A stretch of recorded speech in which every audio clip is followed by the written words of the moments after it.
پہلے آتش پرست ہیں، مجوسی ہیں، آپ عیسائیت والے دین میں چلے گئے۔ ایک بہت بڑا پادری تھا عیسائیوں کا، اس کی خدمت میں رہنے لگ پڑے۔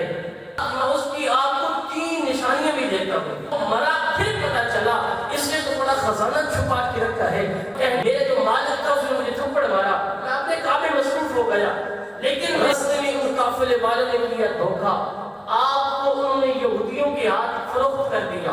دل کے اندر خوشی کہ آج ایک نشانی تو پوری ہو گئی۔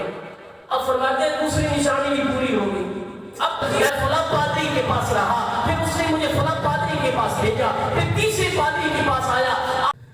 حضرت سیدنا سلمان فارسی رضی اللہ تعالیٰ عنہ، آپ جلیل القدر صحابی رسول ہیں، بہت ہی اعلیٰ صحابی ہیں۔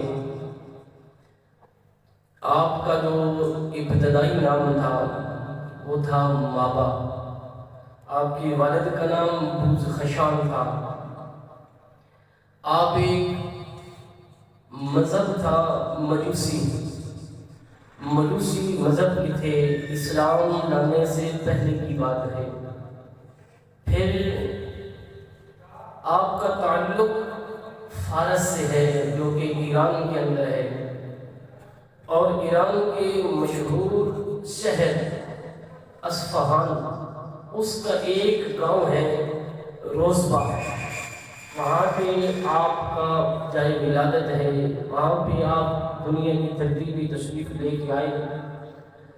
سب سے پہلے آپ تو مجوسی تھے، یعنی آگ جلاتے، پھر آگ کے سامنے سجدہ ریز ہو جاتے۔ والد محترم ان کا نام بوز خشان تھا، پھر ان کے جو دادا تھے ان کا نام مرسلان تھا، بن یبوزان تھا، بن فیروز ہے، بن سہرت ہے۔ یہ آپ کا شجرہ ہے۔ میرے مدنی تاجدار امام الانبیاء نبی پاک علیہ السلام کا یہ صحابی پہلے آتش پرست ہیں، مجوسی ہیں۔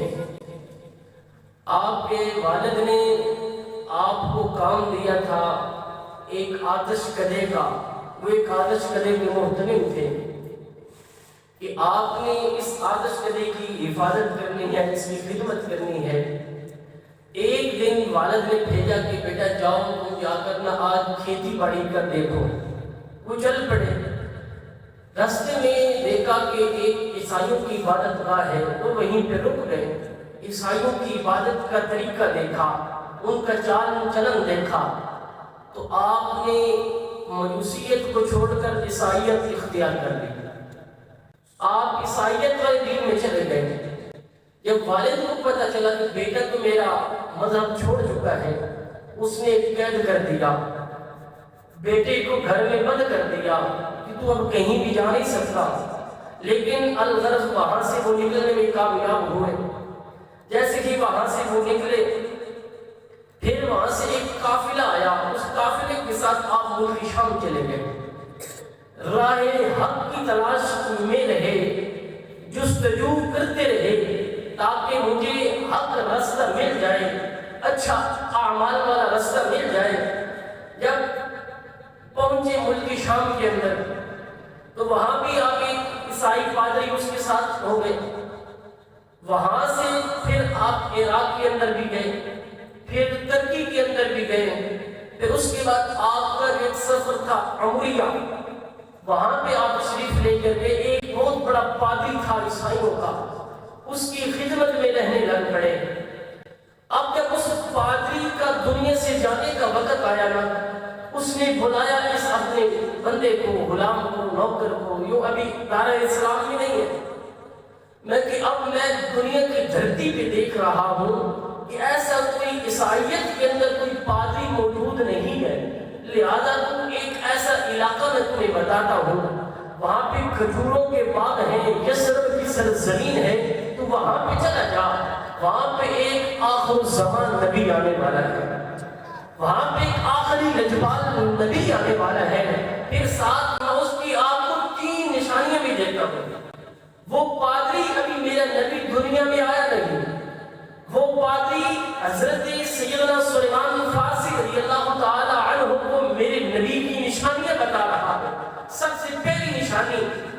صدقہ نہیں کھائے گا، وہ صدقہ نہیں کھائے گا۔ پھر دوسری نشانی وہ ہدیہ قبول کر لے گا۔ تیسری نشانی ان کے کاندھوں کے درمیان مہر نبوت ہوگی۔ یہ تین نشانیاں سلیمان فارسی فرماتے ہیں جب وہ چلا گیا یہاں سے، جب وہ مرا نہ پادری، تو دیکھا اس کے جو صندوق تھے وہ بھرے ہوئے تھے سونے سے، لوگ نذرانے دیتے تھے تو یتیموں کو دے، فلاں کو دے، غریبوں کی مدد کر، لیکن وہ کسی کو دیتا نہیں تھا۔ جب وہ مرا پھر پتا چلا اس نے تو بڑا خزانہ چھپا کے رکھا ہے، کہنے لگے لگتا یہ بھی دین سچا نہیں ہے، یہ بھی سچا دین نہیں ہے، دین سچا وہی ہے اس کے لیے مجھے بشارت دے رہا ہے۔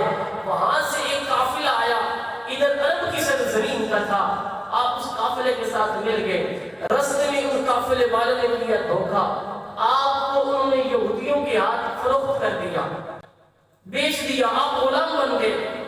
جب آپ غلام بنے، چلتے چلتے یثرب کی سرزمین پہ آ گئے، اب ہر طرف کھجوروں کا باغ ہے، دیکھتے ہیں لگتا ہے کہ وہ نبی یہیں پہ آئے گا، وہ نبی یہاں پہ آئے گا۔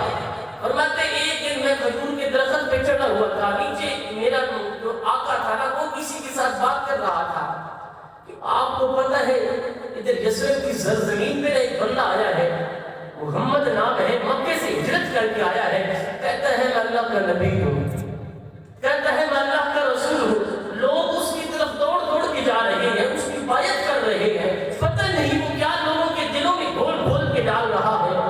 فرماتے میں جب بات سنی میں نیچے آ گیا، میں نے کہا پھر بتا تو کیا کہتا ہے، لیکن تیرا کیا کام ہے، جا تو اپنا کام کر۔ میرے جو مالک تھا اس نے مجھے تھپڑ مارا، میں اپنے کام میں مصروف ہو گیا، لیکن میرے جو دل میں محبت تھی نا اپنے آقا کی، میرے دل میں محبت تھی، اس پارٹی نے مجھے بتایا تھا کہ وہ نبی سرزمین عرب کے اندر آئے گا، پھر وہ سرزمین جہاں پہ کھجوروں کے باغ بہت زیادہ ہے۔ فرماتے ایک دن ہوا میرا نبی تشریف فرماتے، میں نے کھجوریں دی اور لے کے چل پڑا، بارگاہ مصطفیٰ بھی آیا، عرض کرتے ہیں اے مدینے کے تاجدار ہدیہ قبول فرما لیجیے، ہدیہ قبول فرما لیجیے۔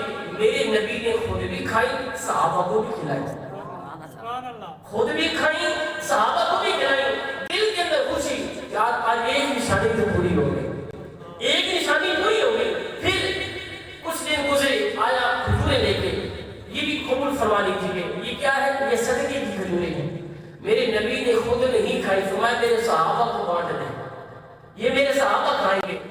اب فرماتے ہیں دوسری نشانی بھی پوری ہو گئی۔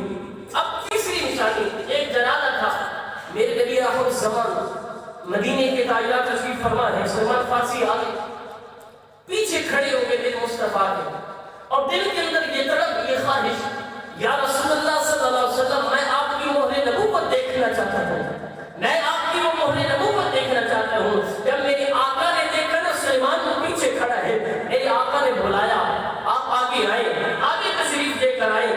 میرے مدنی تاجدار نے جب فرمایا اے سلیمان، دل کے اندر یہ چاہت لے کے آیا ہے نا، یہ خواہش لے کے آیا ہے کہ میں مہر نبوت کی زیارت کروں، لے آج کی زیارت کر۔ جب مہر نبوت کو دیکھا، اپنی آنکھوں سے دیکھا، قدموں میں گر پڑے، کہتے ہیں یا رسول اللہ صلی اللہ علیہ وآلہ وسلم میں فلاں پادری کے پاس رہا، پھر اس نے مجھے فلاں پادری کے پاس بھیجا، پھر تیسرے پادری کے پاس آیا، آج میں آپ کے در دولت پہ آیا ہوں، مجھے پادری نے نشانیاں بتائی تھی، وہ جو نبی ہے نا اس کے کاندھوں کے درمیان مہر نبوت ہے، یا رسول اللہ صلی اللہ علیہ وآلہ وسلم میں وہ مہر نبوت دیکھنا چاہتا تھا۔ جب میری آقا نے مہر نبوت دکھائی، وہ صحابی قدموں میں گر پڑے، عرض کرتے ہیں مدینے کے تاجدار تمہاری